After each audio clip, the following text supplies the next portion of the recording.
ಕಡಿಮೆ ಸಂಬಳಕ್ಕೆ ದಯಮಾಡಿ ಯಾರೂ ಸಹ ಕೆಲಸವನ್ನ ಮಾಡಬೇಡಿ. ಯಾಕಂದ್ರೆ ಸ್ನೇಹಿತರೆ, ಮಿನಿಮಮ್ ವೇಜಸ್ ಆಕ್ಟ್, ESI ಮತ್ತೆ PF ಕಾರ್ಮಿಕರಿಗೆ ಯಾಕೆ ತುಂಬಾ ಅವಶ್ಯಕತೆ ಇದೆ ಅನ್ನೋದನ್ನ ನಾನಿವತ್ತು ವಿವರಣೆಯಾಗಿ ಹೇಳ್ತಾ ಹೋಗ್ತೀನಿ. ನೋಡಿ, ನನಗೆ ನಿನ್ನೆ ಯಾರೋ ಒಬ್ರು ಮೇಡಮ್ ಅವ್ರು ಬಂದ್ರು, 10 ವರ್ಷದಿಂದ ಒಂದೇ ಫ್ಯಾಕ್ಟ್ರಿನಲ್ಲಿ ಕೆಲಸ ಮಾಡ್ತಾ ಇದ್ದೀನಿ ಸರ್, ನನಗೆ 8,000 ಮೇಲೆ ನನಗೆ ಸ್ಯಾಲರಿನೇ ಕೊಡ್ತಾ ಇಲ್ಲ, ವರ್ಷಕ್ಕೆ 200 ರೂಪಾಯಿ ಜಾಸ್ತಿ ಮಾಡ್ತಾರೆ ಅಷ್ಟೇ ಅಂತ ಬಂದಾಗ, ಸ್ನೇಹಿತರೆ ದಯಮಾಡಿ ಅರ್ಥ ಮಾಡ್ಕೊಳ್ಳಿ, ನಮ್ಮ ಕರ್ನಾಟಕದಲ್ಲಿ ಮಿನಿಮಮ್ ಅಂದ್ರೆ 60-70 ಲಕ್ಷ ಜನ ಫ್ಯಾಕ್ಟರಿಗಳಲ್ಲಿ, ಕೈಗಾರಿಕೆಗಳು ಅಂದ್ರೆ ಹಾಸ್ಪಿಟಲ್ ಆಗಿರ್ಬೋದು, ಹೋಟ್ಲು, ಬೇಕರಿ, ಯಾವುದೋ ಒಂದು ಬಿಡಿ ಕಂಪನಿ ಮತ್ತೆ ಗಾರ್ಮೆಂಟ್ಸ್ ಗಳಲ್ಲಿ ಅತಿ ಹೆಚ್ಚಿನದಾಗಿ ಕೆಲಸ ಮಾಡುವಂತ ಕಾರ್ಮಿಕರಿಗೆ ಏನಾಗ್ತದೆ, ಈ ಅಸಂಘಟಿತ ವಲಯದಲ್ಲಿ ಕೆಲಸ ಮಾಡುವಂತ ಕಾರ್ಮಿಕರಿಗೆ ನಾನು ಏನು ಹೇಳ್ತಾ ಇದ್ದೀನಿ ಇವತ್ತು ESI ಮತ್ತು PF ಬಗ್ಗೆ ನಿಮಗೆ ತುಂಬಾ ಉಪಯುಕ್ತವಾಗುತ್ತೆ. ಹೇಳ್ತೀನಿ ಕೇಳಿ.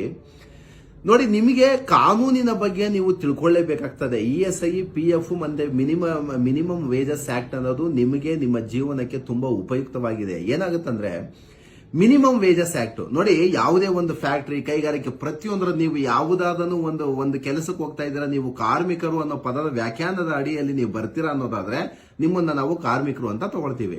ಅಂದ್ರೆ ಲೇಬರ್ ಆಕ್ಟ್ ಏನನ್ನತ್ತಂದ್ರೆ 21 ಸಾವಿರ ಅಂದ್ರೆ ತಿಂಗಳಿಗೆ 21,000 ಒಳಗಡೆ ಯಾರು ಸ್ಯಾಲರಿಯನ್ನ ತಗೊಂಡ್ರೆ ಅವ್ರನ್ನ ನಾವು ಕಾರ್ಮಿಕರು ಅಂತ ತಗೋತೀವಿ. ಅವರು ESI ಮತ್ತು PF ಬೆನಿಫಿಟ್ಗೆ ಯೋಗ್ಯರು ಅಂತ ನಾವು ತಗೊಳ್ತೀವಿ. ಅಂದ್ರೆ ನೋಡಿ, ಯಾವುದೇ ಒಂದು ಕಂಪನಿಗಳು, ಫ್ಯಾಕ್ಟರಿಗಳು ಯಾವುದೇ ಆಗಿರ್ಬೋದು, ಹಾಸ್ಪಿಟ್ಲು, ಕೈಗಾರಿಕೆಗಳು, ನಮ್ಮ ಪೀಣ್ಯ, ರಾಜನಗರ, ನೆಲಮಂಗಲ, ಬಿಡದಿ ಮತ್ತು ಆನೇಕಲ್ಲು, ಏನು ಒಂದು ಫ್ಯಾಕ್ಟರಿಗಳು ಅಂತ ಬರುತ್ತೆ ಸ್ನೇಹಿತರೆ, ಫ್ಯಾಕ್ಟರಿಗಳಲ್ಲಿ ESI ಮತ್ತೆ PF ಕಂಪಲ್ಸರಿ ಬೇಕಾಗಿರುತ್ತೆ. ಯಾಕೆ ESI PF ಒಬ್ಬ ಕಾರ್ಮಿಕನಿಗೆ ಬೇಕು ಅಂತ ನಾನು ಹೇಳ್ತೀನಿ ಕೇಳಿ ಸ್ನೇಹಿತರೆ. ನೀವೇನಾದ್ರು ಮಿನಿಮಮ್ ವೇಜಸ್ ಆಕ್ಟ್ ಅಲ್ಲಿ ಏನನ್ನತ್ತಂದ್ರೆ 21,000 ಒಳಗಡೆ ಇದ್ದಾಗ ನಿಮಗೆ ESI PF ಕವರ್ ಆಗುತ್ತೆ ಸ್ನೇಹಿತರೆ. 21,000 ಮೇಲ್ಪಟ್ಟು ಬಂದಾಗ ಅವರು ಬೇರೆ ತರ ಹೋಗ್ತದೆ. ಆದ್ರೆ ನಿಮ್ಗೆ ESI PF ಬೆನಿಫಿಟ್ ಬೇಕು ಅಂದ್ರೆ 21,000 ಕೆಳಗಡೆ ಇರಬೇಕಾಗ್ತದೆ.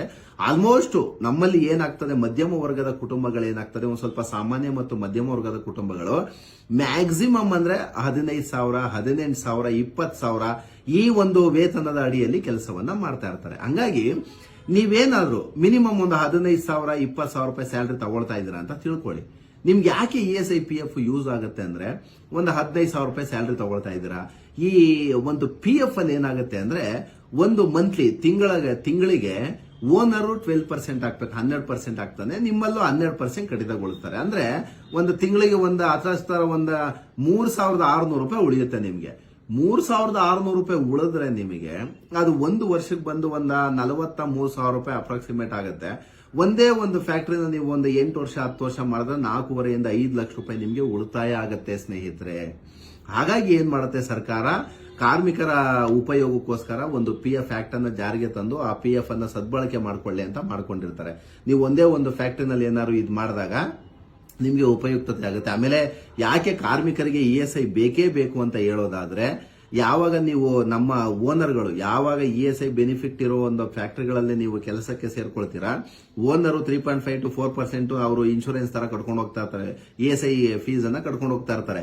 ನಿಮ್ಗೆ ಎಲ್ಲಾ ರೀತಿ ಹೆಲ್ತ್ ಇಶ್ಯೂಸ್ ಏನಾದ್ರು ಒಂದು ಕಂಡು ಬಂದಾಗ, ನಮ್ಮ ಹೆಣ್ಣು ಮಕ್ಳಿಗೆ ಏನಾಗ್ತದೆ, ಒಂದು ಮೆಟರ್ನಿಟಿ ಬರ್ತದೆ, ಮತ್ತೊಂದು ಏನೋ ಒಂದು ಕಾಯಿಲೆ ಕಸಾಲೆಗಳು ಬರ್ಬೋದು, ಗಂಡು ಮಕ್ಳಿಗೆ ಆಕ್ಸಿಡೆಂಟ್, ಮತ್ತೊಂದು ಮಗದೊಂದು ಏನಾದ್ರೂ ಆಗ್ಬೋದು. ಆ ಸಂದರ್ಭದಲ್ಲಿ ESI ನಿಮ್ಗೊಂದು ಸರ್ಟಿಫಿಕೇಟ್ ಇತ್ತು ಅಂದ್ರೆ ಎಲ್ಲಾ ರೀತಿಯ ರೋಗ ರುಜಿನಗಳನ್ನ ಉಚಿತವಾಗಿ ಮಾಡ್ಕೋಬಹುದು. ಆದ್ರೆ ನೀವೇನಾದ್ರು ಕಮರ್ಷಿಯಲ್ ಹಾಸ್ಪಿಟಲ್ಗಳಿಗೆ ಹೋದ್ರೆ, ಖಾಸಗಿ ಹಾಸ್ಪಿಟಲ್ಗಳಿಗೆ ಹೋದ್ರೆ ಬಿಲ್ಲನ್ನ ಬೇರ್ ಮಾಡೋದಕ್ಕಾಗತ್ತ ಸ್ನೇಹಿತರೆ. ಹಾಗಾಗಿ ಕಾರ್ಮಿಕರು ದಯಮಾಡಿ ಯೋಚನೆ ಮಾಡಿ.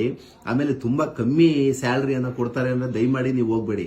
ಆಮೇಲೆ ನೀವೇನಾದ್ರು ಮಿನಿಮಮ್ ಒಂದು ವರ್ಷದ ಮೇಲ್ಪಟ್ಟು ನೀವು ಯಾವ್ದಾದ್ರು ಫ್ಯಾಕ್ಟರಿನಲ್ಲಿ ಕೆಲಸ ಮಾಡ್ತಾ ಇದ್ದೀರಾ, ನಿಮ್ಗೆ ESI PF ಇಲ್ಲ. ಆಮೇಲೆ ನಮ್ಮಲ್ಲಿ ಏನಾಗುತ್ತೆ ಅಂದ್ರೆ ಮ್ಯಾಕ್ಸಿಮಮ್ ಫ್ಯಾಕ್ಟರಿಗಳಿದೆ ಬೆಂಗಳೂರಲ್ಲಿ ಮತ್ತು ಹೊರಗಡೆ, ಏನು ನಮ್ಮ ಕಮರ್ಷಿಯಲ್ ಅಂತ ಹೇಳ್ತೀವಿ, ಹಂಗೆ ಇದು ಏನು ಕೈಗಾರಿಕೆಗಳು ಮತ್ತು ಫ್ಯಾಕ್ಟರಿಗಳು ಅತಿ ಹೆಚ್ಚಿನದಾಗಿ ಗಾರ್ಮೆಂಟ್ ಫ್ಯಾಕ್ಟರಿಗಳು ಬರ್ತದೆ. ನಿಮ್ಗೆ ಯಾವಾಗ ESI PF ಅನ್ನ ಓನರ್ ನಿಮ್ಗೆ ಕೊಡ್ತಾ ಇಲ್ಲ ಅನ್ನೋ ಸಂದರ್ಭದಲ್ಲಿ ದಯಮಾಡಿ ನೀವು ಹತ್ತಿರದ ಲೇಬರ್ ಆಫೀಸ್ಗೆ ಹೋಗಿ ಲೇಬರ್ ಕಮಿಷನರ್ಗೆ ಒಂದು ಕಂಪ್ಲೇಂಟ್ ಅನ್ನ ಕೊಡಿ. ದಯಮಾಡಿ ಅವರು ನಿಮ್ಗೆ ESI ಮತ್ತು PF ನ ಬೆನಿಫಿಟ್ ಅನ್ನ ಉಪಯೋಗ ಮಾಡಿಕೊಡೋ ಹಾಗೆ ಮಾಡ್ತಾರೆ.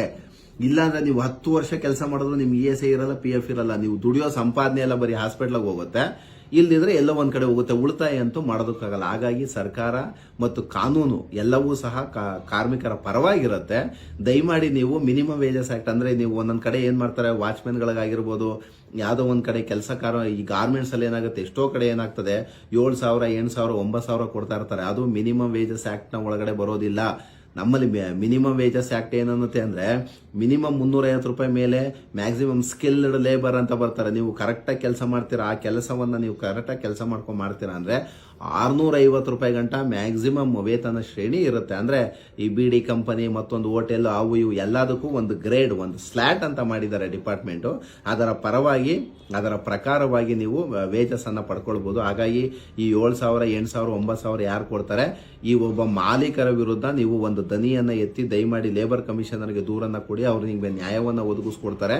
ಆಮೇಲೆ ದಯಮಾಡಿ ನಾನು ನಿಮ್ಗೆ ಒಂದು ರಿಕ್ವೆಸ್ಟ್ ಅನ್ನ ಮಾಡುವಂತದ್ದು, ನೋಡಿ, ಒಂದು ಫ್ಯಾಕ್ಟ್ರಿಯನ್ನ ನಡೆಸಬೇಕು ಅಂದ್ರೆ ಓನರ್ಗಳು ದರ್ಪ ಮಾಡ್ತಾರೆ. ನೀನಿಲ್ಲ ಅಂದ್ರೆ ಇನ್ನೊಬ್ಬ ಬರ್ತಾನೆ, ಹೋಗಯ್ಯ, ನೀನ್ 100 ಜನ ಕಾರ್ಮಿಕರಿಲ್ಲ, 200 ಜನ ನಾಳೆನೆ ಕರೆಸ್ತೀನಿ ಅಂತಾರೆ. ದಯಮಾಡಿ ಅದಾಗಲ್ಲ. ನಮ್ಮಲ್ಲಿ ಯಾವುದೇ ಒಂದು ಕಮರ್ಷಿಯಲ್, ಈಗ ಬೆಂಗಳೂರು ಒಂದು ಉತ್ಪತ್ತಿ ಮಾಡುವಂತ ಜಾಗ, ಇದು ಕೈಗಾರಿಕೋದ್ಯಮ ವಲಯ ಇದು.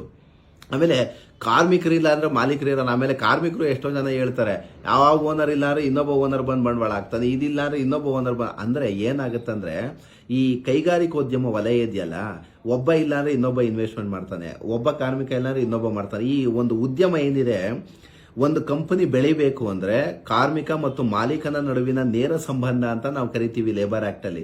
ಇಬ್ಬರು ಕ್ಲೀನ್ ಆಗಿ ಪ್ರೀತಿ ವಿಶ್ವಾಸದಲ್ಲಿ ಯಾವಾಗ ಕಾನೂನುಬದ್ಧವಾಗಿ ಕೆಲಸವನ್ನ ಮಾಡ್ಕೊಂಡು ಹೋಗ್ತಾರೆ, ಅದು ಕೈಗಾರಿಕೆನೂ ಉದ್ಧಾರ ಆಗ್ತದೆ, ಕಾರ್ಮಿಕನೂ ಉದ್ಧಾರ ಆಗ್ತಾನೆ, ಮಾಲೀಕನೂ ಉದ್ಧಾರ ಆಗ್ತಾನೆ. ಹಾಗಾಗಿ ಕಾರ್ಮಿಕರಿಲ್ಲದೆ ಮಾಲೀಕ ಇರೋದಿಲ್ಲ ಅಂತ ನಾವು ಲೇಬರ್ ಆಕ್ಟ್ ಅಲ್ಲಿ ನಾವು ಹೇಳ್ತಾ ಹೋಗ್ತೀವಿ. ಹಾಗಾಗಿ ಸ್ನೇಹಿತರೆ, ಯಾವುದೇ ಕಾರಣಕ್ಕೂ ನಿಮ್ಗೇನಾರು ಕೈಗಾರಿಕೆಗಳಲ್ಲಿ ESI, PF ಏನಾದ್ರು ಕರೆಕ್ಟಾಗಿ ಸ್ಯಾಲ್ರಿ ಕೊಡಲಿಲ್ಲ ಅಂದರೆ ನೀವು ಹತ್ತಿರದ ಲೇಬರ್ ಕಮಿಷನರ್ಗೆ ಒಂದು ಕಂಪ್ಲೇಂಟ್ ಅನ್ನ, ಪಿಟಿಷನ್ ಅನ್ನ ಕೊಟ್ಟು ನಿಮಗೆ ನ್ಯಾಯವನ್ನು ದೊರಕಿಸ್ಕೋಬೇಕು. ಮತ್ತೆ ಯಾವುದೋ ಒಂದು ಸಣ್ಣ ಪುಟ್ಟಕ್ಕೆ ಇಶ್ಯೂ ಅನ್ನ ಕ್ರಿಯೇಟ್ ಮಾಡಿಕೊಂಡು ನಿಮಗೆ ESI, PF ಇಲ್ಲ ಅಂದ್ರೂ ಪರವಾಗಿಲ್ಲ, ನಾನು ಕೆಲಸ ಮಾಡ್ತೀನಿ ಅನ್ನೋದು ದುಃಖೋಬೇಡಿ. ಕಾನೂನು ನಿಮ್ಮ ಪರವಾಗಿರುತ್ತೆ. ಸರ್ಕಾರ ನಿಮಗೆ ಕಾರ್ಮಿಕರಿಗೆ ಅಂತಾನೆ ಒಂದು ಕಾರ್ಮಿಕ ಕಾನೂನನ್ನ ನಿಮಗೆ ಜಾರಿಗೊಳಿಸಿದೆ ಅಂದಮೇಲೆ ಅದರ ಉಪಯುಕ್ತತೆಯನ್ನು ಪಡ್ಕೊಳ್ಳಿ ಅಂತ ಹೇಳ್ತಾ ಸ್ನೇಹಿತರೆ ನನ್ನ ಮಾತನ್ನ ಮುಗಿಸ್ತೇನೆ. Thank you.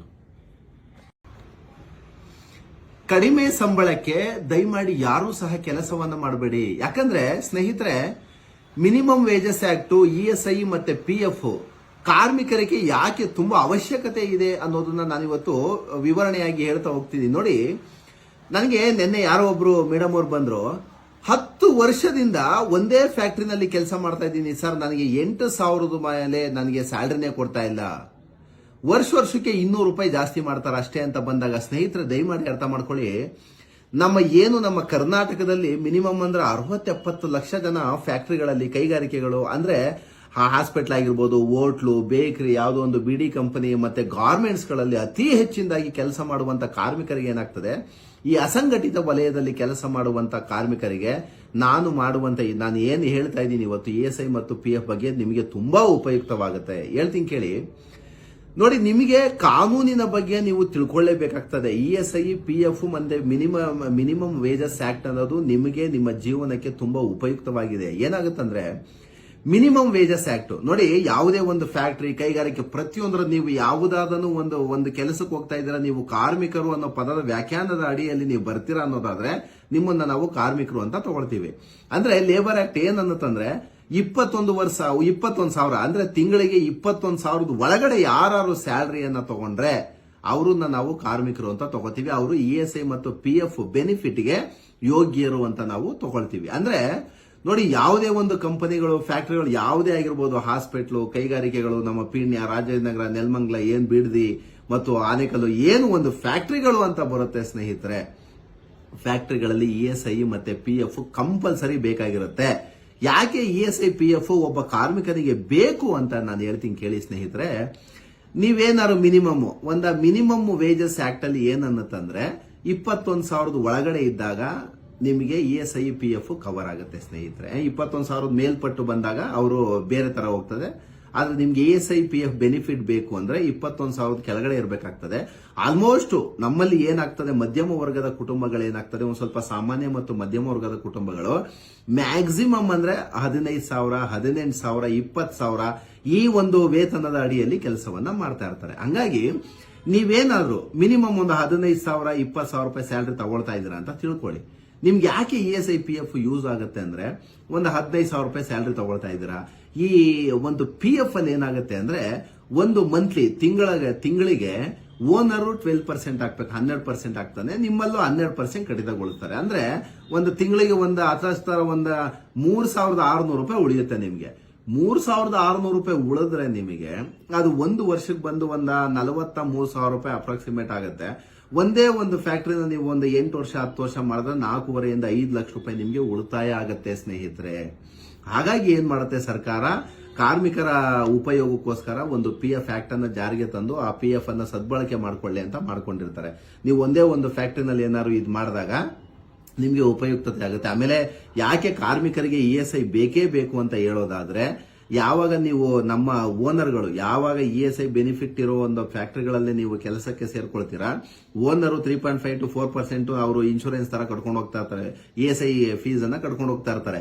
ನಿಮ್ಗೆ ಎಲ್ಲಾ ರೀತಿ ಹೆಲ್ತ್ ಇಶ್ಯೂಸ್ ಏನಾದ್ರು ಒಂದು ಕಂಡು ಬಂದಾಗ, ನಮ್ಮ ಹೆಣ್ಣು ಮಕ್ಳಿಗೆ ಏನಾಗ್ತದೆ, ಒಂದು ಮೆಟರ್ನಿಟಿ ಬರ್ತದೆ, ಮತ್ತೊಂದು ಏನೋ ಒಂದು ಕಾಯಿಲೆ ಕಸಾಲೆಗಳು ಬರ್ಬೋದು, ಗಂಡು ಮಕ್ಳಿಗೆ ಆಕ್ಸಿಡೆಂಟ್, ಮತ್ತೊಂದು ಮಗದೊಂದು ಏನಾದ್ರೂ ಆಗ್ಬೋದು. ಆ ಸಂದರ್ಭದಲ್ಲಿ ESI ನಿಮ್ಗೊಂದು ಸರ್ಟಿಫಿಕೇಟ್ ಇತ್ತು ಅಂದ್ರೆ ಎಲ್ಲಾ ರೀತಿಯ ರೋಗ ರುಜಿನಗಳನ್ನ ಉಚಿತವಾಗಿ ಮಾಡ್ಕೋಬಹುದು. ಆದ್ರೆ ನೀವೇನಾದ್ರು ಕಮರ್ಷಿಯಲ್ ಹಾಸ್ಪಿಟಲ್ಗಳಿಗೆ ಹೋದ್ರೆ, ಖಾಸಗಿ ಹಾಸ್ಪಿಟಲ್ಗಳಿಗೆ ಹೋದ್ರೆ ಬಿಲ್ಲನ್ನ ಬೇರ್ ಮಾಡೋದಕ್ಕಾಗತ್ತ ಸ್ನೇಹಿತರೆ. ಹಾಗಾಗಿ ಕಾರ್ಮಿಕರು ದಯಮಾಡಿ ಯೋಚನೆ ಮಾಡಿ. ಆಮೇಲೆ ತುಂಬಾ ಕಮ್ಮಿ ಸ್ಯಾಲರಿಯನ್ನ ಕೊಡ್ತಾರೆ ಅಂದ್ರೆ ದಯಮಾಡಿ ನೀವು ಹೋಗ್ಬೇಡಿ. ಆಮೇಲೆ ನೀವೇನಾದ್ರು ಮಿನಿಮಮ್ ಒಂದು ವರ್ಷದ ಮೇಲ್ಪಟ್ಟು ನೀವು ಯಾವ್ದಾದ್ರು ಫ್ಯಾಕ್ಟ್ರಿನಲ್ಲಿ ಕೆಲಸ ಮಾಡ್ತಾ ಇದ್ದೀರಾ, ನಿಮ್ಗೆ ESI PF ಇಲ್ಲ. ಆಮೇಲೆ ನಮ್ಮಲ್ಲಿ ಏನಾಗುತ್ತೆ ಅಂದ್ರೆ ಮ್ಯಾಕ್ಸಿಮಮ್ ಫ್ಯಾಕ್ಟ್ರಿಗಳಿದೆ ಬೆಂಗಳೂರಲ್ಲಿ ಮತ್ತು ಹೊರಗಡೆ, ಏನು ನಮ್ಮ ಕಮರ್ಷಿಯಲ್ ಅಂತ ಹೇಳ್ತೀವಿ, ಹಂಗೆ ಇದು ಏನು ಕೈಗಾರಿಕೆಗಳು ಮತ್ತು ಫ್ಯಾಕ್ಟರಿಗಳು ಅತಿ ಹೆಚ್ಚಿನದಾಗಿ ಗಾರ್ಮೆಂಟ್ ಫ್ಯಾಕ್ಟರಿಗಳು ಬರ್ತದೆ. ನಿಮ್ಗೆ ಯಾವಾಗ ESI PF ಅನ್ನ ಓನರ್ ನಿಮ್ಗೆ ಕೊಡ್ತಾ ಇಲ್ಲ ಅನ್ನೋ ಸಂದರ್ಭದಲ್ಲಿ ದಯಮಾಡಿ ನೀವು ಹತ್ತಿರದ ಲೇಬರ್ ಆಫೀಸ್ಗೆ ಹೋಗಿ ಲೇಬರ್ ಕಮಿಷನರ್ಗೆ ಒಂದು ಕಂಪ್ಲೇಂಟ್ ಅನ್ನ ಕೊಡಿ. ದಯಮಾಡಿ ಅವರು ನಿಮ್ಗೆ